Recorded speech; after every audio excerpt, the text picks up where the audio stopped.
Okay, so it's live streaming and we are beginning. I welcome Malabika to this satsang. We have been doing this satsang in Hindi, and I was using Patanjali Yoga Sutra and Bhagavad Gita to begin. And in Hindi, it continued since Corona came. The process was going on. And this is the first time we are opening in public the sadhana part of Patanjali Yoga Sutra in English, and it will continue. Just a brief introduction. The Patanjali Yoga Sutra, written by Maharishi Patanjali, we are practicing, almost everyone practicing yoga nowadays. So it's divided in four parts. So one part is called Samadhi, that's the sutras for instant enlightenment, direct Samadhi, and about it. Second part opens up sadhana, penance, or completely from zero. He is leading person from zero to enlightenment, very beginning. So it you can say he's guiding beginners. At the same time, you say, howsoever old we become, we are always beginners on the spiritual path. We beginning and beginning. Third part, he deals with spiritual powers, miraculous powers. And fourth part, he deals with Kavalia, that is beyond enlightenment. After enlightenment to the liberation, we call Kavalia, that which we will never return on this body at all ever. So here we are beginning in English with sadhana, the very first beginning of newbies or novice or initiates. So how we come to the path, and that's where I wanted Malabika to open the story of. I will begin with the first sutra of Patanjali, and he says any initiates who comes into the path should have three things. One we call tap. Tapa here is penance, fire. So an enthusiasm, a burning zeal, or that which is burning fire, a burning fire inside. Tapa, that may burn all the impurities. Then we should be ready to do self-study, looking into self, and study books, and also invocation of God within or without. Now, these three things may mean differently, may unfold its meaning, its importance into differently to different aspirants who come to this path. So this is how we begin with Malabika for Sunday. I will be giving a context of the sutras, and Malabika may come to relate the stories to that. And after that, we are open to interaction, talk, and if you something resounding you with Malabika, you can say yes or no or share something about it. So I will be giving Malabika to speak in the context when I initiate a yogi, how he comes to the path and how fire is provoked inside or enkindled by somebody or by some scripture or by herself, and then person is ready to achieve the path, look inside, introspection, finds out, and the person relationship with God. So person relationship with looking inside, person relationship with God, and person itself, zeal or excitement or provoking that fire to purify the self. In this light of Patanjali Yoga Sutra, I invite Malabika to share the way she would like to begin. Thank you very much. I am so excited to have this opportunity to tell the story. So when I was thinking about what am I going to say, where do I begin, I realized that telling the story about yourself is not a very easy thing to do. And but it's a very wonderful process of reflection. So when you say sadhana, I notice in the last multiple years, there have been periods when I have practiced something and it has given some result, and then the practice went away because it was like short term. But I'll tell you, the first time I really started with this, what you call the fire, the tapa, is when I fell in love with the man that I married. And I was young. Both of us were in our 20s. And when I declared to my parents that this is the person I'm going to marry, uh, there was a lot of resistance because he was outside of my caste, he was outside of my region, he spoke a different language, different culture, and I'm talking about more than 50 years ago. So uh, there wasn't so much of interreligion too. So, but that was the time because when your parents who have been your umbrella, safety, security, everything, they suddenly tell you, no, you can't, then you have to really stop and say, which way? Because there is this fire in the belly, which you talked about, is that no, this is my life. And I cannot hand that power over to somebody else. So I said, whether you accept or not, this is happening. And of course, there was a lot of uh, unhappiness, conflict, and lots of different things. But I went ahead and did it. But the end result of it all was good. It wasn't like I was thrown out of the house, anything, because they came to realize, and lots of like the family came together even more, family and friends. So to me, that told me one very important thing is that there is a sense of self. Don't lose sight of that. Don't give that power away completely to somebody else, because if you do, then it's not a happy place. But as the years went by, it was wonderful. I mean, we had, when you're in love, then the whole world feels like wonderful. And so that's what happened. And then we had children. And the next time I really found that kind of a sort of conflict. It's not so much of a conflict, but more stress that life is not easy. There is a lot of struggle. And that was when, both the children were young. I had a full-time job. That is when Meera Shiva used to work with me. We used to work together. And I'm trying to manage kids, job, and also family. The woman's role in the family has to be in a particular way, and all of that, it was like robbing me off again. I felt like I'm going downhill. But the beautiful part is, I realized that when there is a thirst inside of you, and when you have an idea of there is a greater being, which is what you said, you have to have the God in there somewhere.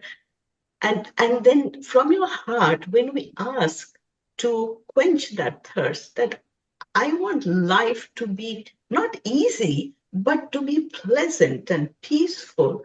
So that prayer must have gone out because I didn't do much, but some of my friends and we were studying together. And in Amira, I don't remember whether you were in that group or not. We went off. There was this big thing going on around that time about transcendental meditation. And the Beatles had done transcendental meditation, and Maharishi Mahesh Yogi, and all the engineers, software engineers in Silicon Valley were doing transcendental meditation, and their productivity was going up. So there was a group of us, about 3 or 4 of us, we said, let's go and get initiated into this transcendental meditation. I had very little idea as to what it was, but off I went with these friends of mine. And I got initiated. I got a mantra, and they said every morning, 20 minutes in the morning, 20 minutes in the evening, you chant this. Okay. So I started to do that. And and very soon after that, something else happened. And I came across, oh, yes, my boss, who was a nun, very spiritual lady, Mira's boss also, she came back from the US. She was American. She came back from the US with a whole stack of books. And one of the books was called The Will to Live. The first time in my consciousness came this idea that the quality of your life has a direct correlation with how long you will live, what the quality of your living is going to be like. And I was absolutely astounded. That was one. The other book that impressed me was Silva Mind Control. So Jose Silva, he's written this book about mind control, and he tells you step by step, do this, the 1, 2, 3 process. I started to do these two things, the transcendental meditation and the Silva. And what I discovered is that you are suddenly moving into an area of extrasensory powers, thoughts. So I would think of something and it would start happening. I would I remember one time I was the office administrator and I was struggling with, we have a lot of new recruits and I don't know where to put them. And in my mind, I'm trying to try this combination. So they know you have to have integrity of departments and the people and all of that.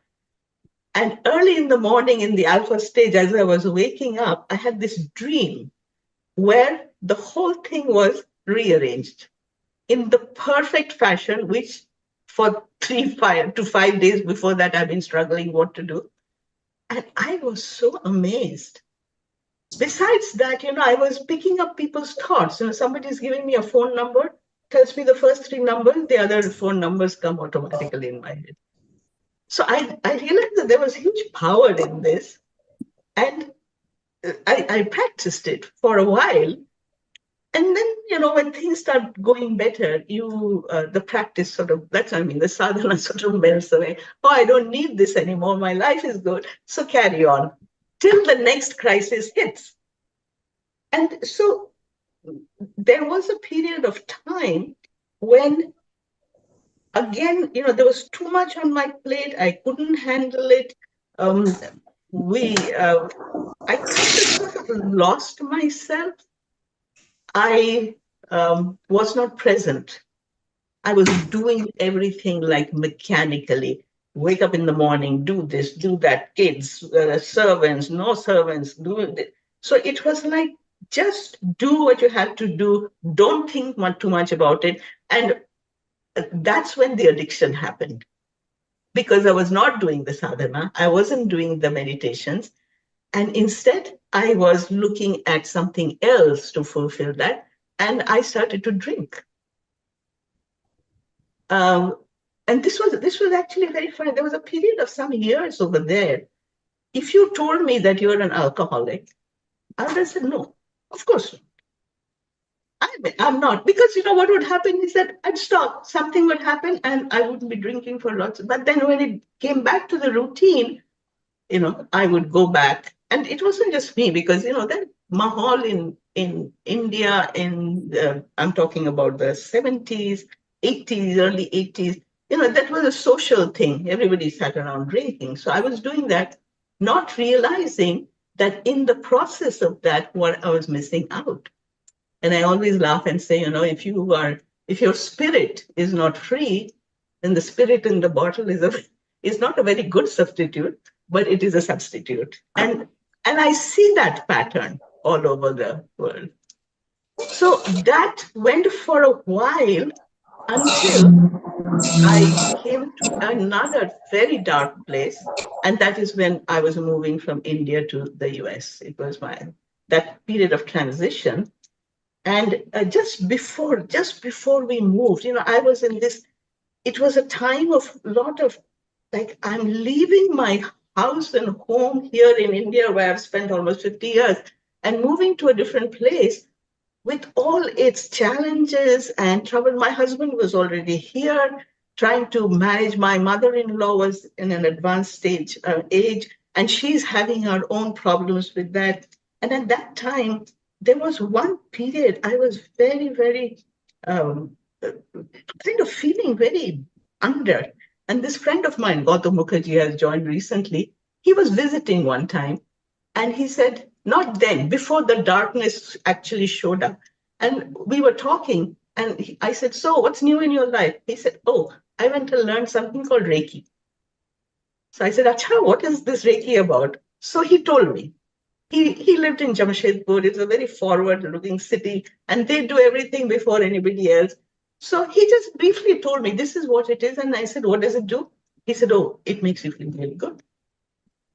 So just before I moved to the US, I went through a very bad patch, highly depressed. My husband was here. My son also had just moved. We were trying to clean up the house. And I was really under dark clouds. And at that time, in the meantime, my mother-in-law went and had got Reiki, initiated into Reiki. She was a very advanced soul. And she came back and I told her, what did you learn? She said, I can't tell you. It's a secret. I said, oh, okay. But when I was in this terrible place, one morning I opened the newspaper and there was this little ad saying Reiki. Both my daughter and I, we were the only two at home at that time, and it was very, very oppressive. Summer, no water, electricity cut. So I told my daughter, let's go learn Reiki. And we did.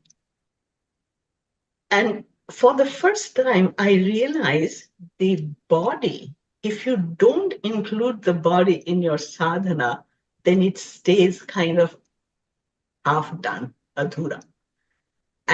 But the Reiki was so easy to embody. All you had to do is just call forth this wonderful energy, and it just came, and it made you feel like it's the ease, the relaxation, and that joy you were seeking.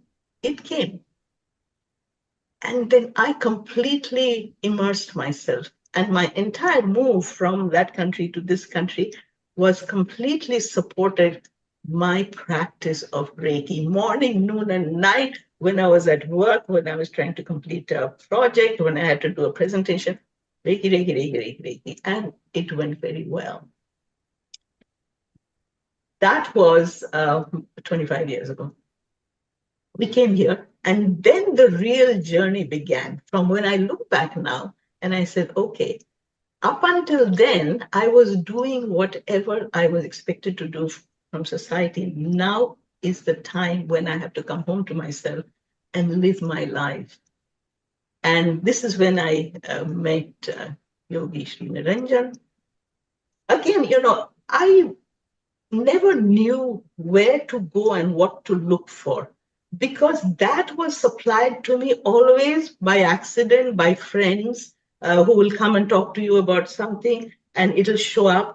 Your boss comes with a book and you read it. So the things that led me to this, it was almost like it was being orchestrated by somebody else, like some other power, some synchronicity. That I realize only when I'm looking back and I'm saying, oh, yeah, that's how I came to that. That's how I came to that.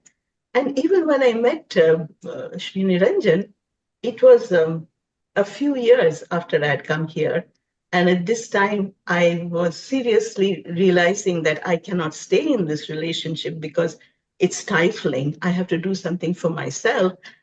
But it is, for a woman who'd been married to this person for 30 some years, and you can't sort of think about, I mean, at least for me, it was very, very troublesome, conflicting. Over here, even the Reiki didn't seem to go far enough to give me that space to say, well, you can do it. Move. So I was in conflict. I was visiting India. And I was, of course, talking to my friends, trying to figure out, I'm trying to decide, am I going to live in India? Should I go back to the US? etc. And there's this dear friend of ours, her name is Shiba. She told me, there is this Swamiji over here, very close to where you live. Every evening he does a discourse. Go and listen to him. So I arrived at this ashram, and Swamiji at that time was doing discourses from the Ramayana. And I went there a few Ramcharit days. Manas. Ramcharitmanas, that's right. Manas, yeah. And it wasn't, the message wasn't new to me. Some of it was, but by and large I knew it. But it wasn't so much the message, but it was the energy of the space ashram. It was to me it was like music to my ears, and it was giving me this. I think it was your presence and the way you delivered, and I don't know what it was, but there was magic. So every evening I would arrive, and then not only that, there would be bhajans. And I think a couple of things I took away, not just from there, because afterwards we also came to the US. One was the sound healing, which I learned from you, and the other was the Shri movement.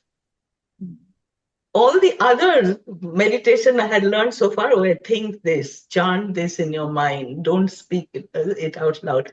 But here, the sound had the vibrations you can feel, very physical, as was the Shri movement, which is the Taoist movement in various forms, very flowing, very beautiful. So, and from there, then the real work began. And what I do now incorporates everything that I have learned. And I just want to end by saying what I have come to, it's to me, I don't know whether it is I don't think there is end of the evolution. As long as I'm in the body, I'm sure there'll always be challenges and I will have to do this. But one thing I've realized is that the idea of the soul, which used to be very abstract earlier, you have a soul. And this soul is a part of the Paramatma, of God. All this was very theoretical till I learned this part of my, in the last several years, is that not only you have a soul, and not only is this a part of the Paramatma, you are actually a fractal of how you perceive the Paramatma. So all the qualities that you put in God, all those qualities in minuscule form is here also. So there is no separation here. So don't say, God, do this for me, and stop there. Because you have to do the carrying the load part. You'll be shown the way. So I realized that this soul is so wonderful because it is not an accident of the universe that the soul showed up one day. The soul has been traveling many lifetimes, and it has shown up here with a very clear agenda of delivering something to mankind, I suppose, I don't know, to creation. And that something is something my soul itself has chosen. It's not by chance. And that every ingredient that we need in order to move to the creation of that something is already embedded in our makeup, in the way our mind thinks, in our ancestry, in our bloodline. So I'm born here in this family because I needed to be a part of that bloodline. All the karmic stuff that yet needs to be resolved, there is a part of me which attracts situations in the life which gives me an opportunity to neutralize the imbalances. And also that there is a pathway. The soul has already created a pathway by which you reach that place where you will do what you have to do. And that's why, these accidental happenings happen. Now you go and learn transcendental meditation. Now you learn silver mind. Now you learn Reiki. Now you talk to this person. I wasn't doing this consciously, but there is a force. It's almost like attraction.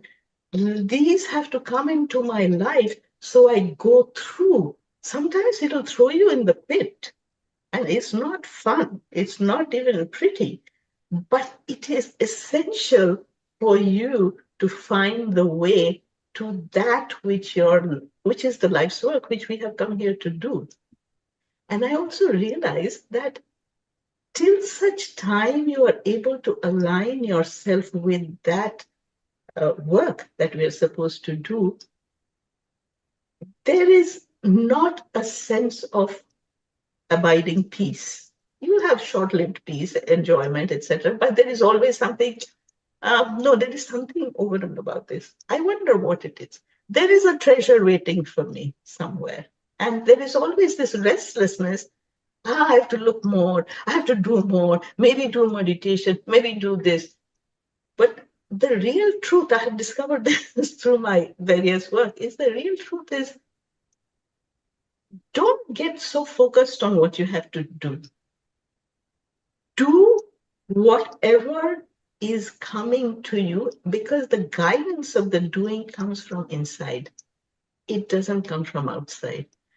I might go to Yogi Shri Niranjan's classes and listen, but that will trigger something. But the ultimate thing that, oh, you need to do this, just because he says, do a meditation every day, isn't your answer.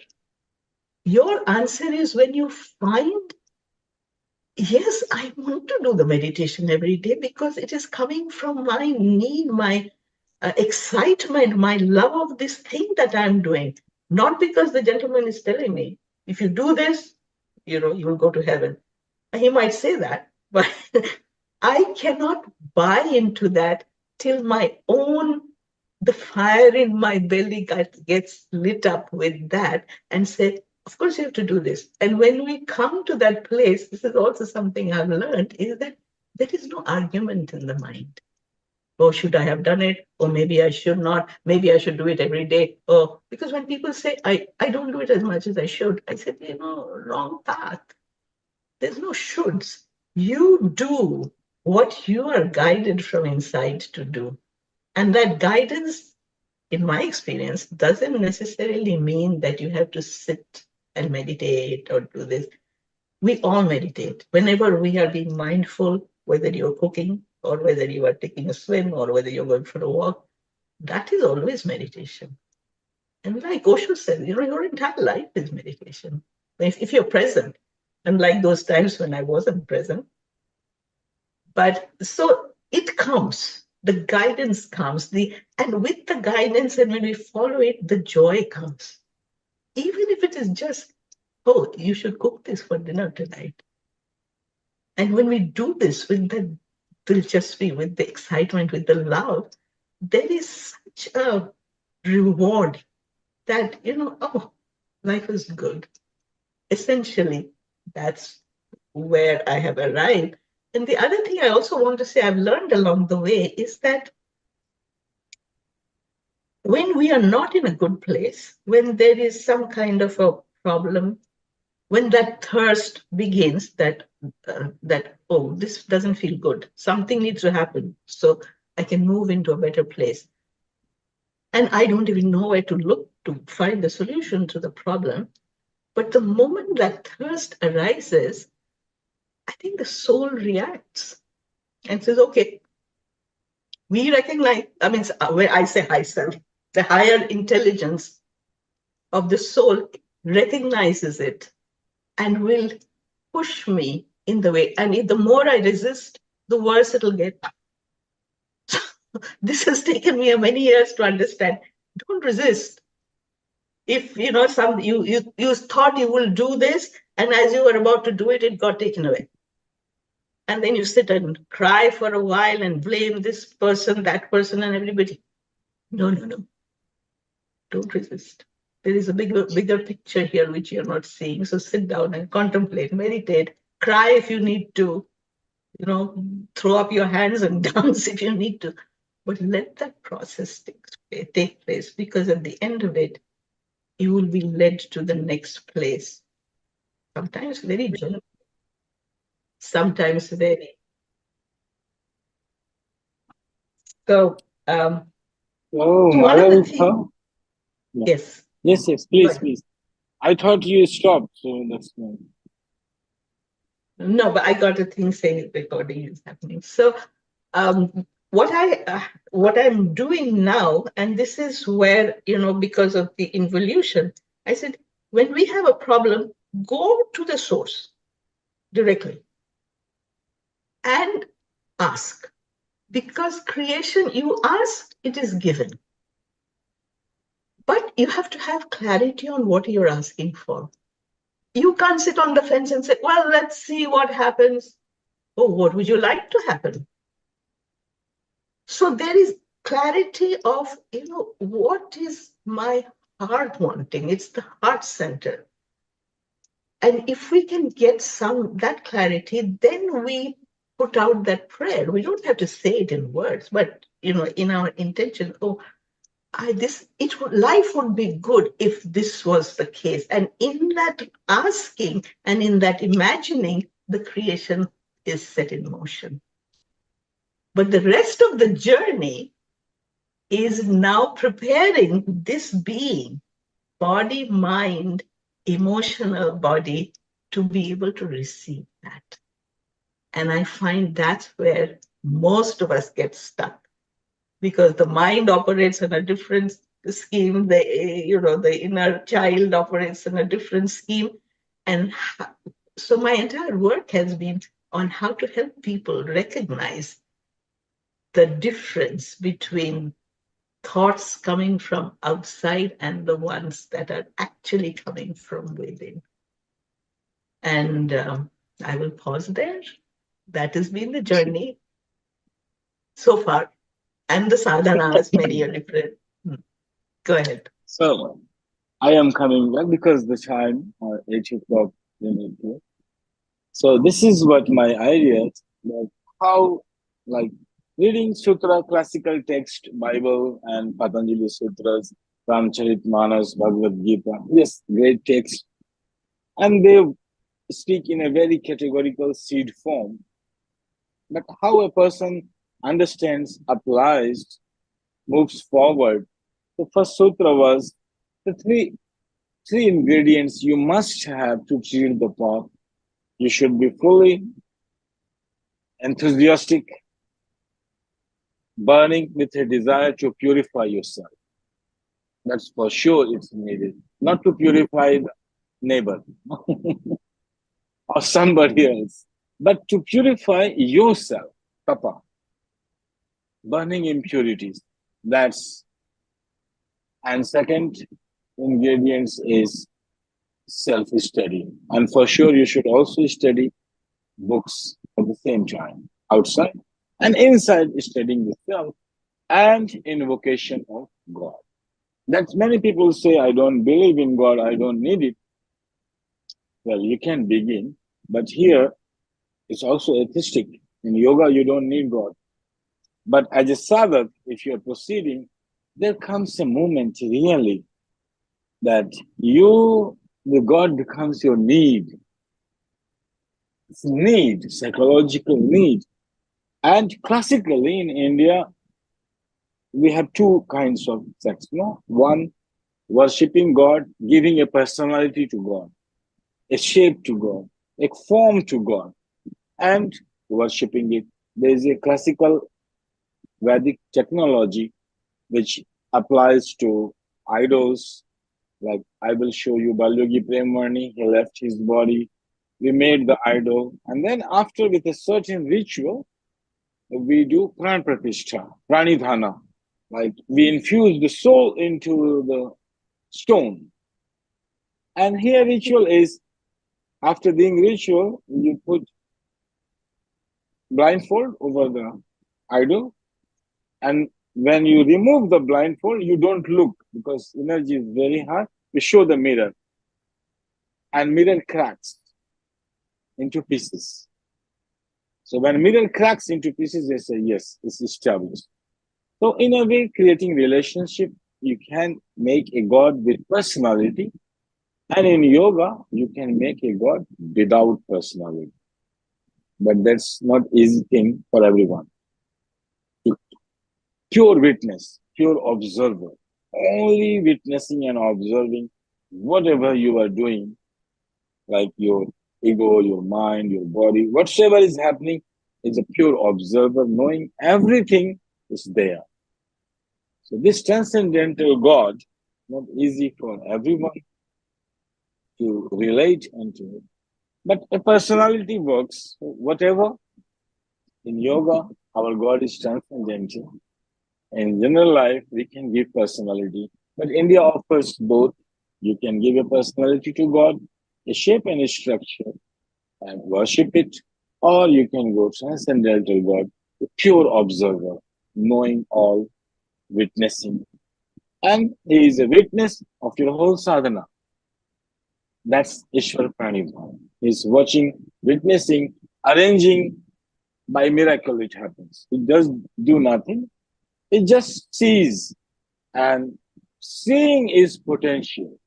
Seeing is not like important somebody watching something happening in the world without any potency. That's kind of not an observer. That's kind of not a witness. This witness and observer is so strong that in just by his presence, nature starts to dance, manifest, expand, vibrate.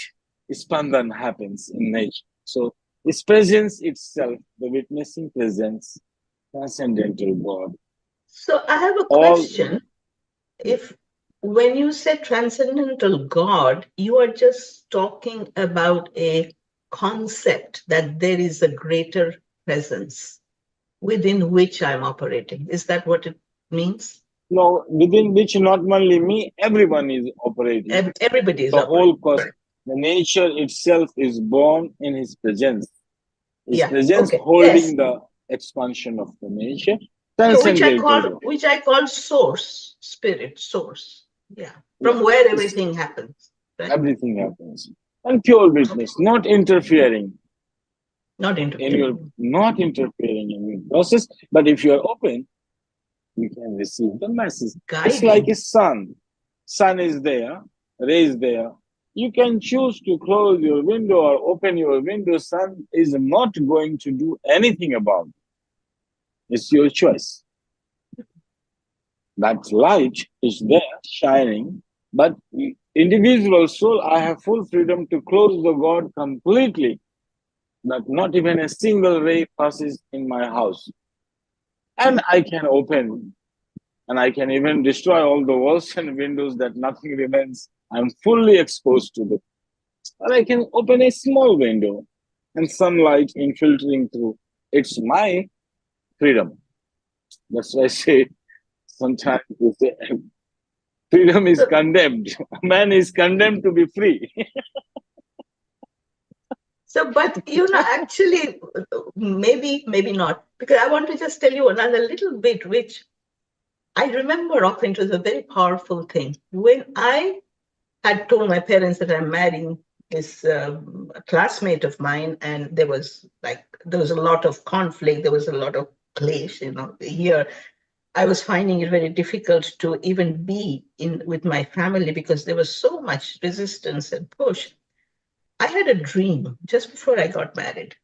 I had a dream, and in my dream, I saw Devi, Durga. Beautiful, like beautiful presence, just, all with jewelry and all of that. And I'm in awe because, I'm a Bengali. We worship Durga in so many different ways. But I discovered in my dream that, and she was smiling, very lovingly looking at me and smiling. And she was almost telling me, this place is yours. But when I got a feeling that, oh, there is no place where she can't see me. So I'm always under her gaze. And it almost No. felt to me like I better be watchful because she'll see whatever I do. And throughout my life, when I'd say, I don't know from where these people come and give me this, which puts me in the path. And time again, I said, oh, there she is doing her thing. And she realizes that I need this now. So she sent it. So that has been an abiding presence in my life, whether I do anything concrete like worship her concretely or not, with I don't have to do anything. Just be aware that there is a bigger presence that is always there guiding me, taking me in the direction that I'm supposed to Yeah, go. wow. That's Ishwar Pranidhana. That belief is needed in the sadhak. The aspirant must have this, otherwise, very difficult, almost impossible to clear the path without this support in your heart. That there is a God who is in any form, doesn't matter which form.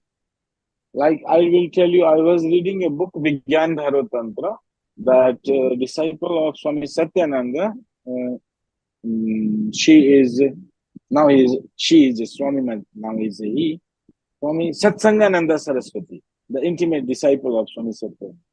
So I was reading the preface, and she is narrating the story that in Vedic prana is Om. In Tantric, it is Him. The mantra is Him instead of Om. So she was narrating that she also sleeping and she saw a dream. But in dream, she again meeting this goddess, and in her dream was the mantra was resounding in the cosmos, Him. So that she inferred the message, what to do about. I mean, she understands. So dream is also one of the way. I'm going out of context of very logical Mm. treatise of Yoga Sutra. It's no imagination is allowed here and no irrationality. But but I'm going out of context to narrate it in other way. So I have also been guided to the dream. I have get initiation into dream, which is more real than anything real. So dream in a way is the same consciousness until the deep sleep. If you become aware, live it, it, it gives you a message, a guidance, and a symbolic reality to this. Dream is real whenever you are into the dream. And when you change the state of consciousness, it becomes symbolically massive to another state. Like Okay. here we are dreaming, but this is true. In this state we are dreaming true. But when we really go to sleep, this our talk will symbolically become a message to another dream state. It may appear there, but in that state, that is real. And what we will see there will again become symbolically relevant to different states. So there are states of consciousness. In that consciousness, that is real, and compared to something else becomes unreal. No? If you Thank you. relate to another dimension, but into the dimension, dream is real and symbolically real to another state. I'm just narrating you that dream is Thank you. when we go in Vibhuti part, like miraculous powers, which I am not opening to that. I'm going systematically. Look, these three things how Malabika is sharing. And now the next step is klesha. This is klesha. Klesha, we say affliction is a constant pain of some topic which becomes a constantly painful to you. Constantly. No? Yeah. That becomes. So that's what I was thinking, because I would in the next Yeah, presentation I next would one. like to go into Obstacles. that, the obstacles that show up, and how we have learned, we have been taught to take care of it, and how the mind gets involved, and how to be able to navigate that and to come to a place where, well, there's a different way. So I think you will remember the six kleshas traditionally spoken, classically given. Six. Out of these six, one you mentioned already, lack of interest Lack of interest. in sadhana or path, whatever you are Oh, yeah. doing. Yeah. Lack of it. But once you have mentioned one, but next we will open up to see the obstacles,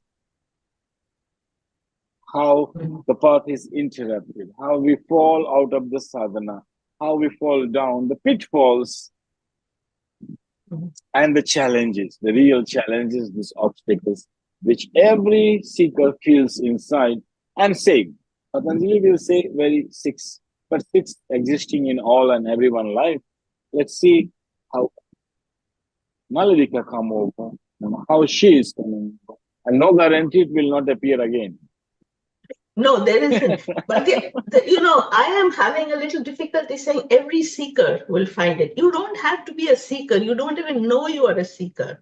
Yeah, even though But you don't know, the soul has to go in that direction.